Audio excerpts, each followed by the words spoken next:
Hi, and welcome to the third video on SQLite. In this video, we're finally going to retrieve data back from the database. So in the two previous videos, we have set up a table and inserted some rows, and now finally we can select some rows back. And this we will do with the keywords select and from. So let's head into the code and see how we can do this in Python with SQLite. So here we have the project as before. Let me just collapse this. And now this is basically the code we had from last time. We've created a table and we've also inserted these songs into the songs table. So now we can write code to retrieve data back from the database. So let's first start with just getting a single song back. So now we use the cursor and then use the execute method. And here the command is select star from songs. So here we have two new keywords, it's select and from. Select is specifying what we should select. The star in this case is called a wildcard, and this just means everything. And then from the table songs. So we'll see many variants of this as we go along. This will give us all the songs. So let me simply call this all the songs, I guess. And then we can print out the first one. So what we're going to do is to look at all the songs here. And here we can now use the method fetch one.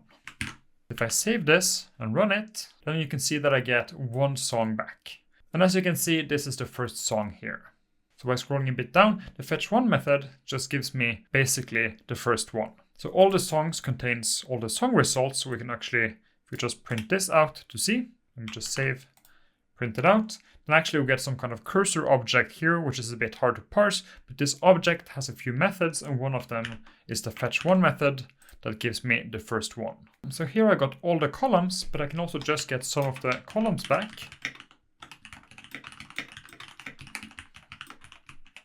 So let me call this name and year, and then you can probably suspect what I'm going to do.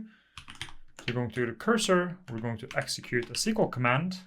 And here we again use select, and then I use name and year from songs. So instead of specifying all of them with a wildcard, I can specify which columns I want, just separated here by a comma. So I want the name column and I want the year column. So this is the first and the fourth column. And now I can print name and year fetch one, like this. Now if I run this, I'll get I want to dance with somebody and then 1987. So that's just those two columns. Before proceeding, I actually just want to point out that we are actually, by running this script a lot of the times, inserting these values over and over again. So each time now that I'm running the script to test out something new, I'm inserting all of these songs again.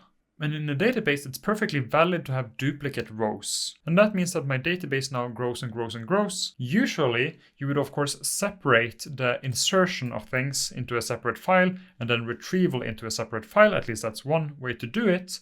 For this kind of tutorial series, I just want to keep everything in a single script just to make it easy for each video. So here I just wanted to also insert something that makes it start fresh every time.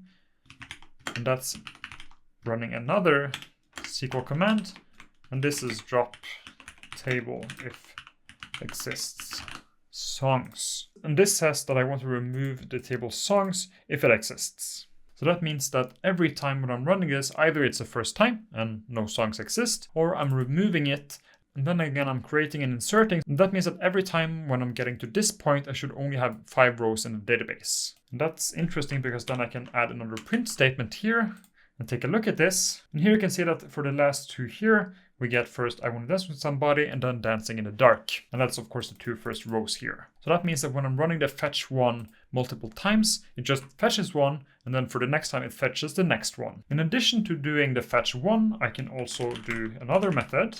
And here you can see if I start fetch, we can do fetch many and also fetch all. So let me do fetch many, and here I can specify, yeah, I want 3 more of these. And by running this, you can see that I first get the first 2 ones, and then also I get the 3 final ones, but they are in a list of tuples. So this here just returns a tuple, and this returns a list of tuples, and I think that makes sense. So finally, just to illustrate, we also have the fetch all method.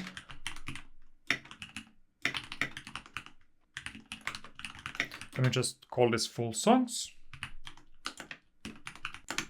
And here I want to select, let's say the name, artist, and maybe duration.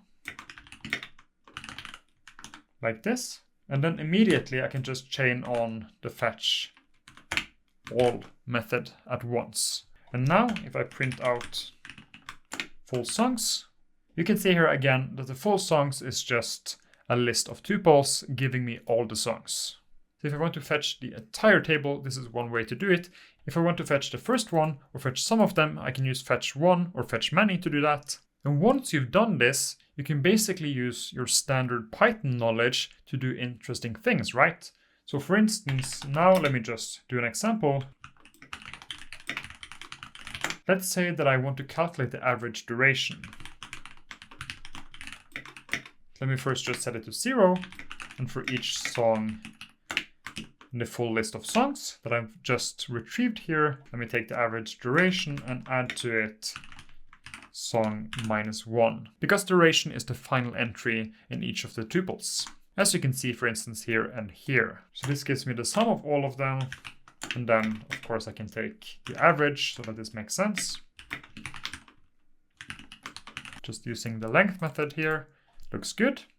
And then let's just print it out.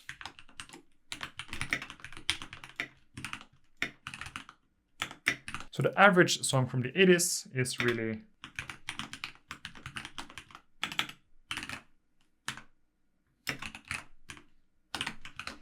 something like this.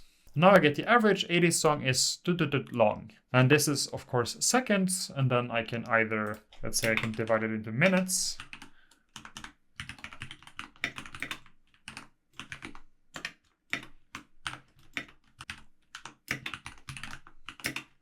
Minutes and seconds. Hopefully this looks good. 4 minutes and 13 seconds. And maybe this makes more sense to have as integers. I mean, this is just prettying up this thing here. But as you can see here, all the things I'm doing here is just basic Python stuff. So you can, of course, when you retrieve the songs, calculate things in Python. And you will see when you learn more about databases that much of the same type of calculations you can actually do within the database without having to fetch all of the data.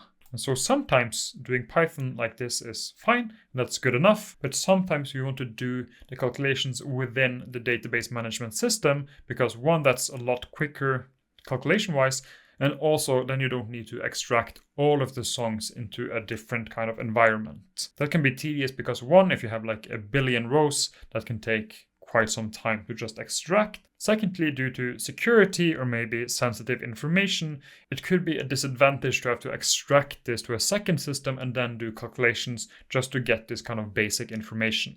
So that's it for this video. In the next video, we'll filter down which rows we're actually selecting so that we can get much more specific about which rows we're picking out.